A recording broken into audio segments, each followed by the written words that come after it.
Assalamu alaikum, dear viewers. How is everyone?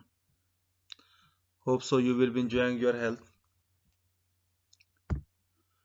Welcome to all of you at my study channel Infotainment with Asif. Today we are going to discuss the next very topic, Jacobian age or the age of James I. इसके table of content को देखते हैं। Introduction शामिल है इसमें, historical background, characteristics of this age, major dramatist, prose writers, poets, metaphysical poetry and its features, timeline events. Jacobean age, ये बहुत ही interesting video होने वाली है। चलिए चलते हैं। रेनेसां एज को फर्दर सब डिवाइडेड किया गया है 3 एजेस के अंदर, एलिजाबेथन एज और शेक्सपियरियन एज, ये हम डिस्कस कर चुके हैं पहले ही, Jacobean age and Caroline age. आज हम डिस्कस करेंगे जैकोबियन एज को, जो कि जेम्स I से मशहूर है। इसके हम ओरिजिन देखते हैं, इंट्रोडक्शन देखते हैं। Jacobean so called from Latin word Jacobus which means James. ये लातीनी जबान का लफ्ज है जैकोबस, वहां से लिया गया है जैकोबियन, जिसका मतलब होता है जेम्स। इसलिए इसको हम जैकोबियन एज कहते हैं। और जो रूलर था वो जेम्स I था। चूंकि ये था तो स्टुअर्ट डायनास्टी से स्कॉटलैंड के ऊपर इनकी हुक्मरानी थी, स्कॉटिश था। और एलिजाबेथ के मरने के बाद इसको बुलाया गया था, क्योंकि उसकी मेन वजह ये थी कि एलिजाबेथ की कोई औलाद नहीं थी, कोई वारिस नहीं था, जिसकी वजह से ये उनके रिलेटिव से इनको बुला लिया गया था स्कॉटलैंड से। और इसका दूसरा ये है कि ये जो बादशाह था, किंग था, इसने 4 बुक्स पब्लिश कराई हैं अपनी। 2 पोएट्री पर थी और एक वर्क था डेमोनोलॉजी पर, और एक है काउंटर ब्लास्ट है टू टबैको। ड्रामाटिस्ट में इसके Shakespeare, Ben Jonson, Beaumont and Fletcher, Webster, Middleton शामिल हैं। और इसके राइटर्स में जॉन डन, ड्रेटन शामिल हैं। इनको लिरिक पोएट्स के नाम से जाना जाता है। और प्रोज राइटर्स में सर फ्रांसिस बेकन और रॉबर्ट बर्टन शामिल है। इसमें एक और बेहतरीन काम 1611 के अंदर किंग ने ऑथराइज्ड वर्जन ऑफ बाइबल लिखा है। ये बहुत ही इंपॉर्टेंट और कई बार पेपर में पूछा भी जा चुका है। इसका हिस्टोरिकल बैकग्राउंड हम देखते हैं। James I of England and 6th of Scotland ascended the throne of England after the death of Queen Elizabeth in 1603। 1603 में जेम्स I को बादशाह बनाया गया था। उस वक्त क्वीन एलिजाबेथ की डेथ हो गई थी। और इसकी वजह, इसको क्यों बनाया गया है, कोई एलिजाबेथ का और कोई नहीं बनाया गया था। वजह, क्वीन एलिजाबेथ डाइड चाइल्डलेस, ये मेन वजह थी। That is why her cousin from Scotland was called to be king of England. King James was a Protestant, ये प्रोटेस्टेंट था। Married to a Catholic queen, Catholic queen से इसने, Catholic मजहब रखने वाली क्वीन से इसने शादी की थी। Divine rights of Kings proclaimed in 1604। King के जो डिवाइन राइट्स थे उनका दावा किया था 1604 में। According to it, king were the representative of God and God. इसके मुताबिक ये जो बादशाह होते थे, क्वींस होती थी, जो रूलर होते थे, ये खुदा के नुमाइंदे माने जाते थे।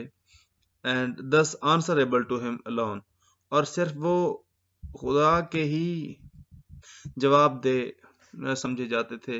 सब्जेक्ट्स के साथ उनका कोई अवाम के साथ रियाया के साथ कोई उनका हिसाब किताब नहीं किया जाता sir. 47 translators were appointed to write the authorized version of Bible in 1611। तकरीबन 47 तर्जमा निगार इस बाइबल का जो अथराइज्ड वर्जन था इसको लिखने पे लगाए गए थे 1611 में। A series of plots were engineered to depose him, और बहुत सारी प्लाटिंग ऐसी की गई है कि किसी न किसी तरह इस बादशाह को हटाया जाए। और इसमें से जो ज़्यादा पावरफुल और स्ट्रांग प्लॉट बनाया गया था वो गन पाउडर प्लॉट के नाम से जाना जाता है। ये नवंबर 1605 के अंदर एक ग्रुप था रोमन कैथोलिक का कि उन्होंने ये प्लानिंग करके इंग्लिश हाउस ऑफ पार्लियामेंट को ख़त्म करने की कोशिश की थी, आग लगाने की कोशिश की थी, लेकिन ऐसा ये कर नहीं सके थे।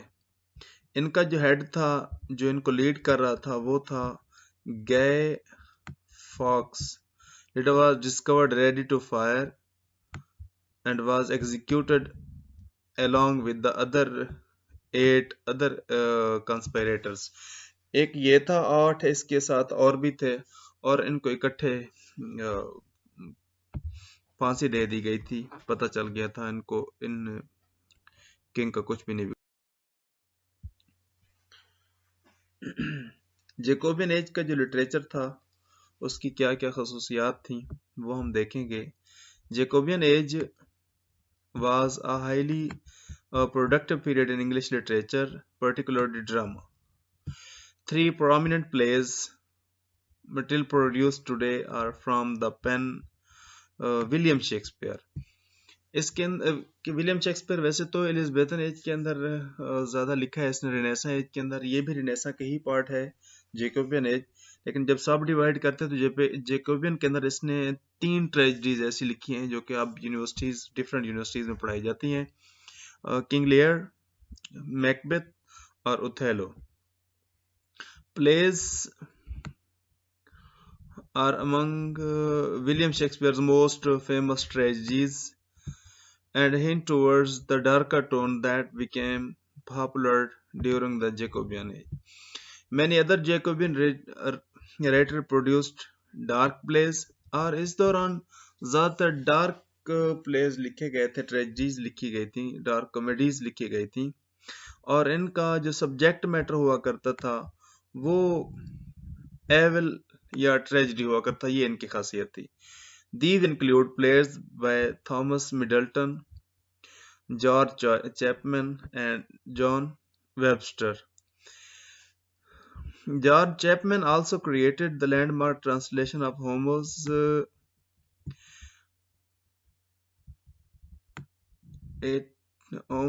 Iliad and Odyssey। इसके जो बेहतरीन काम है, जो मास्टरपीस माने जाते हैं जॉर्ज चैपमैन के, इसने होमर्स के वर्क्स इलियड और ओडेसी की ट्रांसलेशन की थी 1617 में, दोनों की। It was the first time either book had been written in English verse. ये कहते हैं कि इस तारीख के अंदर, इस दौरान ये पहली मर्तबा ऐसा हुआ था कि इंग्लिश वर्स में ये बुक लिखी गई थी। The playwright and the poet Ben Jonson produced comic plays, और बेन जॉनसन ने कॉमिक प्लेज लिखे थे। Rich in the satire and founded a new form of theatre known as the masque. ये burlesque से मिलता है, satire shape एक theatre था, और इसके वर्क्स के अंदर सैटायर ही है ज़्यादातर बेन जॉनसन के। इसमें every man in his humour और every man out of humour, alchemist, Bartholomew fair, ये इसके वर्क्स थे।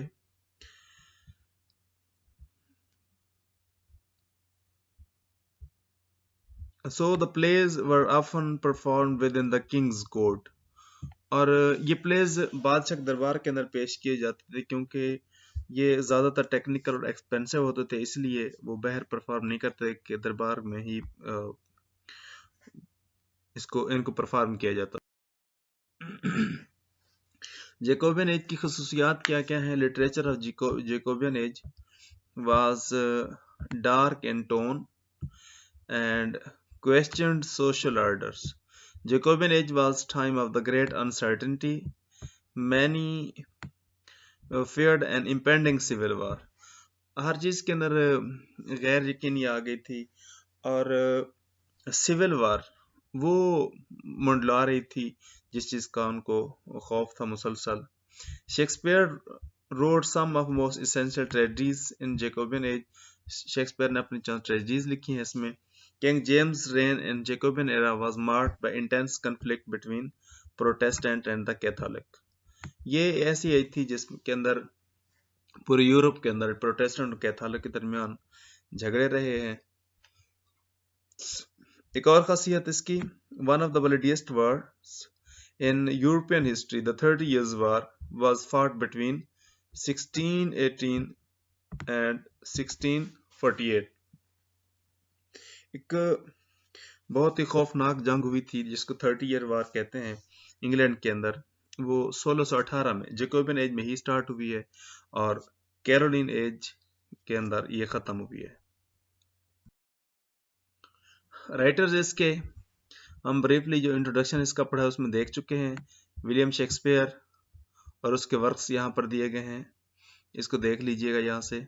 और बेहतरीन बात इसकी जो इम्पोर्टेंट है, विलियम शेक्सपियर ने 1609 के अंदर एक पोएम्स का क्वार्टो जिसको कहते हैं वो पब्लिश कराया है और इसने अपनी 154 जो सोनेट्स थी इसके अंदर शामिल की हैं पहली मर्तबा.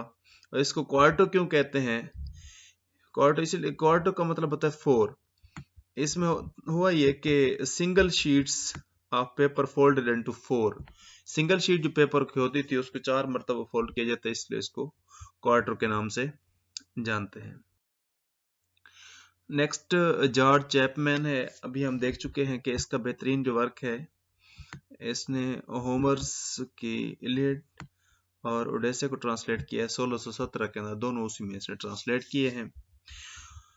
Chapman also road many comedies. इसने कॉमेडीज भी लिखी हैं. कॉमेडीज एक ऐसा वर्क होता है जिसकी हैप्पी एंडिंग होती है, ऐसा प्ले होता है जिसकी हैप्पी एंडिंग होती है. और ट्रेजेडी एक ऐसा प्ले जिसकी ट्रेजिक एंडिंग होती है. Jacobean age becoming known for experimental nature in his plays. इसके अंदर एक्सपेरिमेंटल हिसाब किताब था, तजर्बाती. He co-wrote the play Eastward Ho with Ben Jonson. Ben Jonson के साथ मिलकर इसने एक प्ले लिखा जिसका नाम है Eastward Ho 1605 के अंदर, which saw the pair imprisoned for offending a member of a king's court. और इसके ऊपर इनको 2 साल कैद हुई थी क्योंकि इन्होंने बादशाह के दरबार के अंदर किसी को नाराज किया था या इस किस्म का हिसाब किताब था. Many of his later tragedies were successful but also courted trouble. The Conspiracy and the Tragedy of Charles Duke Baron was banned from stage and his company had to leave London to perform it. इसके कुछ works थे, the conspiracy, tragedy of Charles और Duke बैरन. इनको ban कर दिया गया था और इन्होंने लंदन में जाकर परफॉर्म किए थे. बेन जॉनसन बहुत ही फेमस राइटर, 1572 में पैदा हुआ और इसको इन्फ्लुएंशियल पोएट और प्लेराइट कहते हैं. Johnson was friends with both Shakespeare and Chapman, with the former acting in some of Johnson's plays. His writing was well known for its satirical and comic tone. इसका जो style था वो satiric था और comic भी था. Two of his most successful plays were The Alchemist और Bartholomew Fair. ये इसके important works हैं दोनों, इनको याद रखना लाज़मी. प्रोज राइटर में सर फ्रांसिस बेकन और रॉबर्ट बर्टन आते हैं। इन्होंने नया स्टाइल और एक फ्लेक्सिबिलिटी वाला स्टाइल इजाद किया था, इंट्रोड्यूस कराया था। इसका the एरा's monumental prose achievement was King James version of Bible 1611। ये भी प्रोज शेप में था। फ्रांसिस बेकन एसेज के हवाले से मशहूर हैं। इसके 100 कुछ एसेज इन्होंने लिखे हैं मुख्तलिफ सब्जेक्ट मैटर के हवाले से। और इसका और बेहतरीन वर्क है मैग्नम ओपस। इसके पोएट्स को दो हिस्सों में तकसीम करते हैं ये, एक मेटाफिजिकल पोएट्स और दूसरा cavalier poets. John Donne metaphysical का इसको फादर माना जा सकता है, अब कह सकते हैं इसको। 1572 में पैदा हुए। इसका एक बेहतरीन जो वर्क था, मैंने ऊपर वैसे मेंशन कर दिया पहले love and divine poems. He was English poet and scholar. Later he became clerk for Church of England. Church of England में ये किसी क्लर्क बन गया है, वहां पर एक जॉब के तौर पर उन्हें। He was the most well-known of the metaphysical poets. His metaphysical style was used in used many poetic forms, including the sonnets, epigrams, and satires. Donne wrote love or erotic or love poems early in the Jacobean age. Jacobean age के इब्तदाई दौर के अंदर इन्होंने ये लिखी है। But in 1610 he became increasingly ill. His poetry became more serious in tone. Most of his famous poems is the Holy Sonnet. बाद में इन्होंने फिर Holy Sonnet लिखना शुरू कर दिए, जिनको हम डिवाइन पोएम्स कहते हैं। एक Holy Sonnet थी डेथ नॉट बी प्राउड, मौत तुम्हें मगरूर नहीं होना चाहिए, आप मगरूर मत हो। एपिग्राम्स क्या थे, ऊपर हमने देखा है इसको। एपिग्राम्स शॉर्ट पोएम्स होती हैं, यूजुअली एक्सप्रेस अ हिस्टेरिकल और surprising statement. George Herbert was another English metaphysical poet. Metaphysics से मुराद है बयान द फिजिक, जो फिजिकल वर्ड से अबव हों उनको मेटाफिजिकल कहते हैं। Was also priest of church of England. ये भी प्रीस्ट थे, पादरी थे। 1593 के अंदर पैदा हुए।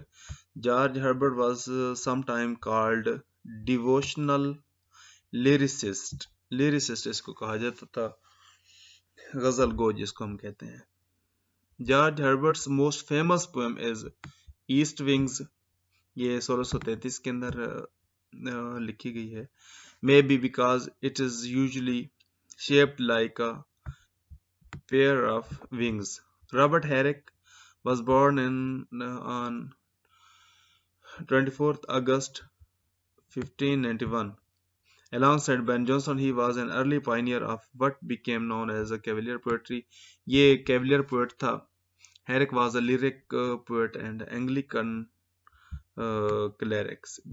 Cavalier poets वो थे कि जो बादशाह की तरफ थे, जो जंग हुई थी उसमें, और बादशाह का साथ दे रहे थे। Herrick wrote poetry throughout the Jacobean age, but his only known collection of poems is the Hesperides. Hesperides are the works both human and divine. ये उसका कलेक्शन था पोएम्स का। One well-known Herrick poem is To the Virgin to Make Much of Time. ये इसकी दो मशहूर नज़में हैं। Common features of metaphysical poetry. Metaphysical poetry के अंदर जो इम्पोर्टेंट खसूसियात आती हैं इसमें subtle, complex and concentrated thoughts. It is full of wit. It implies bold and ingenious conceits. Conceits extended metaphor कहते हैं इसको, हम मेटाफिजिकल कंसीट भी कहते हैं।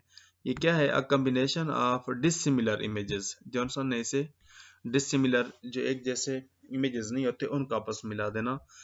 इन हिज पोएम अ वेलिडिक्शन, ये जॉन डन की पोएम है। उसका नाम है फॉरबिडन बिडिंग मॉर्निंग।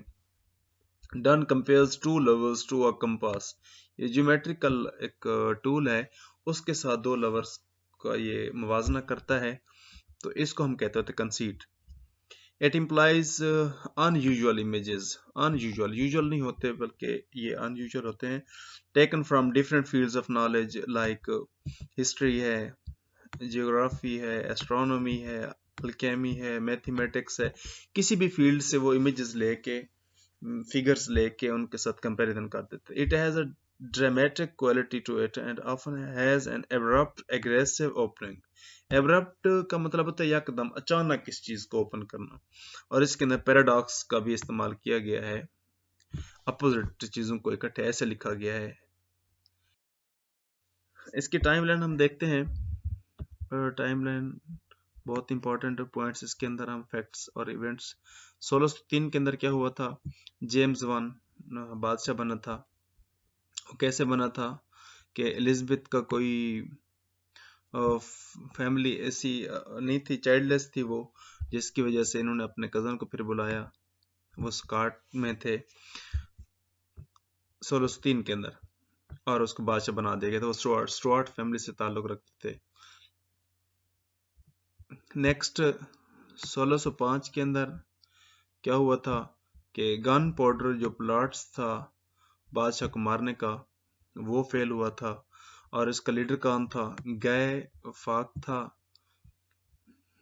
इन्होंने पार्लियामेंट को आग लगाने की कोशिश की थी, लेकिन ये नाकाम हो गए थे, और फिर इसको गाय फाक्स और इसके और 8 इसके जो साथी थे, इन तमाम को फांसी दे दी गई थी। 1606 के अंदर क्या हुआ था? English colonists established the Jamestown colony in north America. North America के अंदर जेम्सटाउन कॉलोनी बनाई गई थी, इंग्लिश कॉलोनिस्ट ने बनाई थी। और 1611 को जेम्स वन की जो अथराइज वर्जन था बाइबल का, वो सामने आया था। Ben Jonson become English first poet laureate. ये पेपर में कई बार पूछा जा चुका है कि पहला पोएट लॉरिएट कौन था? Ben Jonson. बेन जॉनसन कब पोएट लॉरिएट बना था? 1616 में। ये दोनों तरह से पूछे जा सकते हैं। और फ्रांसिस बेकन का जो मैग्नम ओपस वर्क है वो कब पब्लिश हुआ है? 1620 में। और इसमें उसने एक्सपेरिमेंटल अप्रोच को फॉलो किया है, और इंडक्टिव मेथड जो है साइंस का, वो भी इसमें पेश किया है फ्रांसिस बेकन ने। और पेपर में एक मरतबा आया था कि इंडक्टिव मेथड किसने इंट्रोड्यूस कराया था? फ्रांसिस बेकन ने। और first folio of Shakespeare work is published 1623 में पहला इसका पोर्टफोलियो लिखा गया, पब्लिश किया गया है। और 1625 में क्या हुआ था? जेम्स वन की डेथ हुई थी। ये थी हमारी आज की वीडियो। होप सो ये वीडियो अच्छी लगेगी। लाइक कमेंट और शेयर कीजिएगा। Wait for the next video. अल्लाह हाफिज।